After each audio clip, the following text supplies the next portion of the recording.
பார்த்து ரிவ்யூ கொடுத்துட்டு இருக்க நாம அபினவ் சுந்தர் நாயக் டைரக்ட் பண்ணி நஸ்லின் நடிப்புல கடந்த ஜூன் 5ஆம் தேதி மலையாளத்தில் வெளிவந்த மாலிவுட் டைம்ஸ் படத்தோட என்னோட ஒப்பீனியன் எப்படி இருக்கு அப்படின்றதான் நம்ம இன்னைக்கான வீடியோல பார்க்க போறோம். இந்த படம் சமீபத்துல டிஸ்னி பிளஸ் ஹாட் ஸ்டார்ல ரிலீஸ் பண்ணியிருந்தாங்க. மலையாளம் மட்டும் இல்லாம தமிழ், கன்னடா அப்படின்னு சொல்லிட்டு ஒரு 5 லாங்குவேஜஸ்ல வந்து இந்த படம் அவைலபிளா இருக்குங்க. படத்தோட ஸ்டோரி எடுத்துட்டீங்கன்னா 5வது படிக்கும் போது தான் வந்துட்டு ஒரு படத்தை வந்து போய் ஃப்ரெண்டோட தேட்டரில் போய் பார்க்குறாரு. அந்த படம் தான் தி மம்மி. ஸோ 90ஸ்ல வந்துட்டு அவர் பார்த்துருக்காரு. அந்த படம் பார்த்ததுக்கப்புறம் தான் ஒரு ஹாலிவுட்டில் ஒரு டைரக்டர் ஆகணும் அப்படின்ற ஒரு கனவோடு வருது. அது டிடிஎஸ் சவுண்ட் எஃபெக்டோட இருக்குது. அதுக்கடுத்ததா மலையாளத்துலேயும் ஒரு டிடிஎஸ் சவுண்ட் எஃபெக்ட்ல படம் வருது அப்படின்னு சொல்லிட்டு ஹாஸ்பிட்டல் போயிட்டு ரிட்டர்ன் வரும்போது போஸ்டர் வந்து தெருவில் பார்க்குறாரு. சரி, நம்ம மலையாளத்துலேயும் டைரக்டர் ஆகலாம் அப்படின்ற ஒரு கனவோட இருக்கிறாரு. இந்த ஒரு கதை ஒரு பக்கம். இன்னொரு பக்கம் ஒரு ஹில் ஸ்டேஷன்ல ஒரு நாவல் ரைட்டர் வந்து இருக்கிறாங்க. ஸோ அப்பா வந்துட்டு கதையை வந்து எழுதிட்டு இருக்கிறாங்க. தன் பையனும் வந்துட்டு நாவல் ரைட்டர் ஆகணும் அப்படின்ற அந்த ஒரு கனவோட இருக்காரு.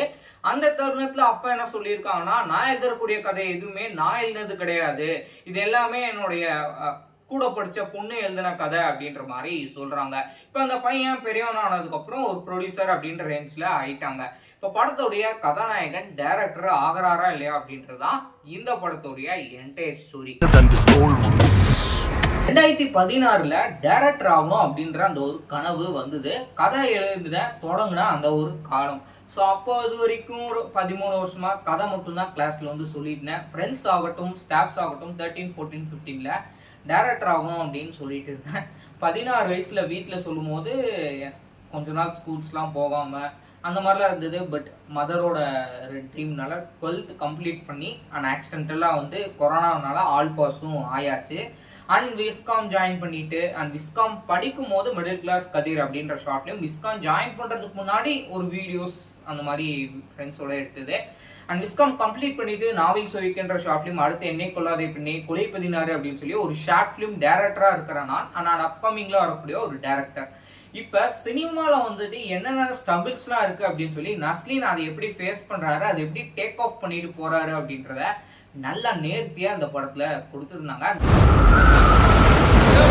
நஸ்லின் தனக்குன்னு கொடுக்கப்பட்ட கேரக்டரை நல்லா நடிச்சு கொடுத்துருந்தாரு. இந்த படம் வந்து ஒரு த்ரில்லர் படம்லாம் இல்லை, ஒரு ஹாரர் மூவி எடுக்கணும் அப்படின்ற அந்த ஒரு ட்ரீமோட இருப்பாரு.